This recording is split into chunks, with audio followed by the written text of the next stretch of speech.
राज्यातल्या राजकारणात पुन्हा एकदा मोठी खळबळ उडालेली दिसते. 1 वर्ष 1.5 वर्षांपूर्वी मूळ राष्ट्रवादी काँग्रेसला लागलेली ओहोटी आता भरतीच्या रूपात परत येते आहे, अशी चर्चा राजकीय वर्तुळात सुरू आहे. 41 पैकी बहुसंख्य आमदार पुन्हा एकदा मूळ राष्ट्रवादीच्या नेतृत्वाकडे झुकताना दिसत आहेत.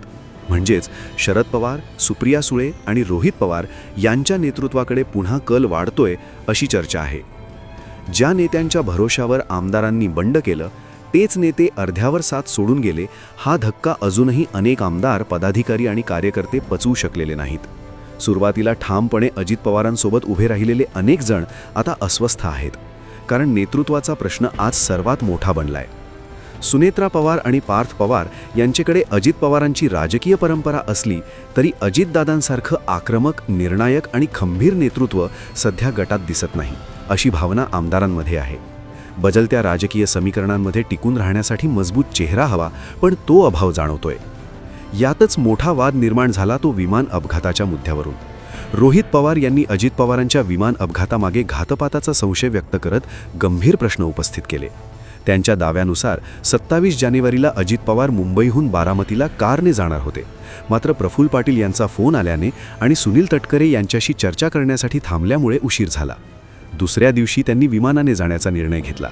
हा संपूर्ण घटनाक्रम योगायोग होता की नियोजनबद्ध, असा संशय रोहित पवारांनी व्यक्त केला. त्यामुळे कार्यकर्त्यांमध्ये आणि आमदारांमध्ये अधिक संभ्रम आणि अस्वस्थता पसरली. दुसरा मोठा मुद्दा म्हणजे विलिनीकरण. अजित पवारांना दोन्ही गट एकत्र आणायचे होते, अशी चर्चा होती. पण प्रफुल्ल पटेल आणि सुनील तटकरे यांनी स्पष्ट केलं की विलिनीकरण अजेंड्यावर नाही. यामुळे असा संदेश गेला की काही नेते स्वतःचं राजकीय अस्तित्व टिकवण्यासाठी मूळ पवार गटाशी एकत्र येण्यास नकार देत आहेत. यामुळे आमदारांमध्ये नाराजी वाढली. तिसरा मुद्दा म्हणजे भाजपमध्ये गिळंकृत होण्याची भीती. अजित पवारांच्या अनुपस्थितीत हा गट स्वतंत्र ओळख टिकू शकेल का, की शेवटी भाजपमध्ये विलीन व्हावं लागेल, अशी भीती आमदारांना वाटते आहे. अनेक आमदार आपल्या मतदारसंघात भाजपशी थेट लढत देतात. जर पक्ष भाजपमध्ये विलीन झाला किंवा बी टीम म्हणून राहिला तर स्थानिक पातळीवर त्यांची ताकद कमी होईल आणि पुढील विधानसभा निवडणुकीत भाजपच्या अटींवर लढावं लागेल, अशी भीती आहे. यात अजून एक मुद्दा म्हणजे अजित पवारांनी अपघातापूर्वी पिंपरी चिंचवडमध्ये भाजपवर जोरदार टीका केली होती. त्यांनी भाजपला भ्रष्ट राक्षस असे संबोधले होते. त्यामुळे अनेक आमदारांना वाटत होतं की आता भाजपपासून अंतर ठेवून मूळ विचारधारेकडे परत जाण्याची शक्यता आहे.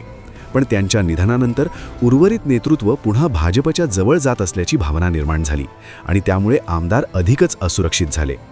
दिल्लीच्या राजकीय वर्तुळातही हालचाली वाढल्याची चर्चा आहे. 1 वर्षातही विलिनीकरण नको, असा सूर काही बैठकींमध्ये निघाल्याचं बोललं जातं.